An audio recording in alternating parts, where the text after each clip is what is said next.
السلام عليكم ورحمة الله وبركاته. اسمام الليلة maanta waxaan rabaa inaan ka hadlo wax aad iyo aad muhiim u ah dhibaato markay ku soo food yeelada sida uga badbaadi kartaa. Horta ila dhageysta saddexdan aayada ugu dambaysa suuratul al-Hajr. ila dhageysta qul cadiim sadaqa Allahu al-Kariim. waxaan rabaa inaan idin sheego horta intaanan bilaabin a'uudu billahi minash shaytaani rajiim. bismillaahir rahmaanir rahiim. ربي اشرح لي صدري ويسر لي أمري وأحلل عقدة من لساني يفقه قولي. أعوذ بالله من الشيطان الرجيم. يا الرحمن يا الرحيم. hadday dhibaato ku soo food yeelato aniga tii igu dhacday waxaan hadda ka si ma aragtay oo ma aragtay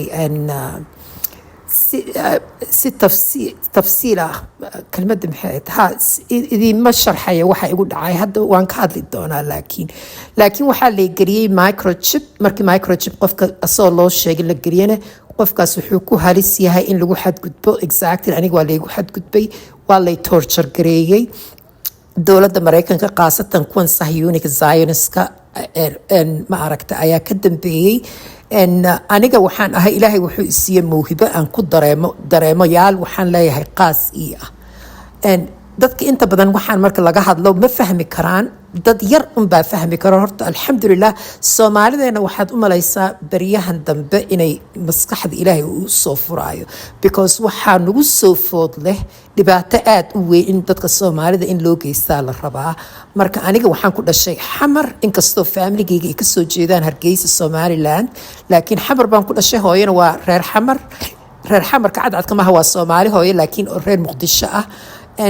marka waagaan yaraa baan Soomaaliya aan ka soo baxnay. annaga Soomaaliya mar horaan ka soo baxnay. dadka waxaan ahay Carbaha ku soo koray, Masar baan ku soo koray iyo Mareykanka. aniga markaan high schoolka hal sano markaan jaamacad ka soo dhigtay Masar ayaan nimaadnay xaggan baan jaamacadahayga ka dhamaystay. aan in muddo ilaa iyo maanta waqtigan la joogo aan ku noolahay Mareykan 30 sanadood ayaan ku noolahay Mareykan ku dhawaad. marka aniga waxaan ahay qof soo arkay waxyaabo badan oo ma aragtay dhibaatadii Soomaalida la geystay. ilaahay baa qadiray inaan aniga ma aragtay familigayga anigaba aan ka soo baxnay waagi Hargeysa dhibaatada ka dhacday. xamar aan ku nooleen, laakiin xamar dadkii annaga waxaan ka soo jeednay Hargeysa. dadkii xataa ka soo jeeday qoladaas Soomaalida waa fahamsan tihiin qofka dadkii ahaa saaqo oo xamar ku noolaa dhibaato badan baa loo geystay. aabahay ka mid ahaayoo la xiray. marka familiga ilaahay alxamdulilah familiga waa iska ladnaayeen. marka aabba wuxuu awood u lahaa inuu naga kaxeeyo Soomaaliya. qaahiraan ku soo koray aniga iyo walaalahay iyo hooyo iyo xataa familigeena dad badan. dadka Soomaalida waa garanaysaa qofka markuu iska fiican yahay dad badan buu masruufa. aabba wuxuu masruufi jiray familiyo badan ay ka mid yihiin familigiisa iyo familiga hooyaba. dad badan ma aragtay dad badan baa annagoo ah baan Masar nimaadnay. marka anyway aniga weligay waxaan lahaa dareemo ma aragtay oo ii qaasa. aniga kama sheekeyn kara hadda, laakiin waxyaabahan raba inaan maanta ka hadla waxay tahay quraanka iyo mucjisadiisa aan bartay. quraanka anigu ila hadlaa markaan quraanka akhrisanayo wuu ila hadlaa. alxamdulilah af carabiga si fiican baan u aqaanaa. Masar baan ku soo koray.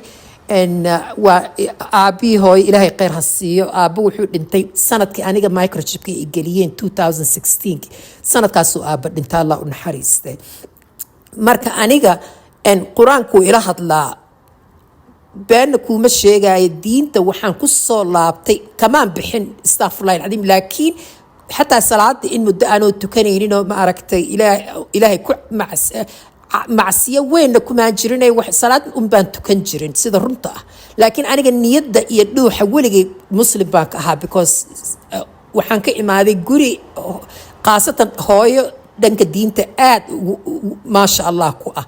marka aniga weligay waxaan ahaa qof ma aragtay waxna dad waxaan ahaa like a rebel.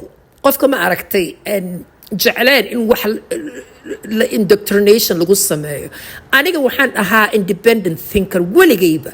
xataa markaan ilmaha yar ahaa waxay hooyo igu tiri adigoo hal sano jirta ayaad waxaa bilowday inaad u hadashay sida qof weyn oo kale. xataa umaan hadlin sida caruurta mataqaanaa markay hadlaayaan waxay u hadlaan sida ilmaha yaryarka camal. waxyaabo badan baabah waxaasay ku bilaabaan.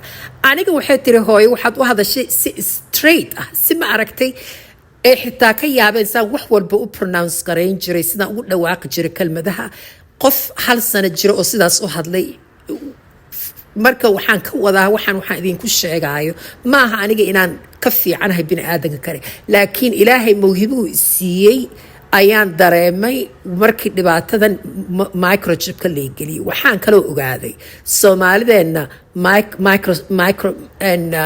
microscope-kan saarannahay wayna darsaan intaas annagayna baranayaan annagana kama warhayno cadowga siduu noo barto iyo waxyaabahay nala damacsan yihiin laakiin anigan idinla hadlaayo aniga waan ogahay because dareen waxaan leeyahay qof aniga cadow igu ah shirqool iima dhigi karo ilaaha i tuso waa lay tusaa waa lay maqal waan maqlaa maqal ma aha maqal dhagaha ah maqal gudaha ah waxaan aan ka hadlaayo wax dad intooda badan dad in yar unba ay fahmi karo in aad u yar dadka ay fahmi karo laakiin waxaan baryahan dambe aan arkayaa Soomaalida alxamdulillah inay dad badan conscious ama wacyigooda uu soo weynaanayo waxay ila tahayna aniga sidaan dareensanahay ilaahay baa Soomaalida dhibaato weyn ayaa u soo socota marka ilaahay baa dad badan hurdada ka soo kicinaya marka aniga waxaan markay microchipka igeliyeen si ADHD baan ahay I'm all over the place marka aan ku soo noqdo markii microchipka la geliyay isla markiiba waan ogaaday habeenka saqda dhexe markii la gaaro jirkeyga dhan vibration ku dhacaayo ta kale aan ku ogaadana waxay tahay waxaan dareemayaa dadkan igu tababaranayo waxyaabaha isku sheegayaan iyo planska ay rabaan wax walba ilaahay ay tusaayo ma fahamteen marka waxaan isku xiray dareenkeyga uu ilaahay isiiyey aniga beenkuuma sheegay weligay waan ka baqi jiray waxaan dareenkan ziyaadadu ilaahay isiiyey waan ka baqi jiray because wax fudud ma aha qaasatan waagaan yaraa can you imagine adigoo ilmo yar ah aad dareemaysid qofka raba inuu dhibaato kugu suubiyo qofka raba inuu ku dilo qofka raba inuu qofka kaama seersan qofka hooyada ama aabbaha nacab oo haddana guriga ku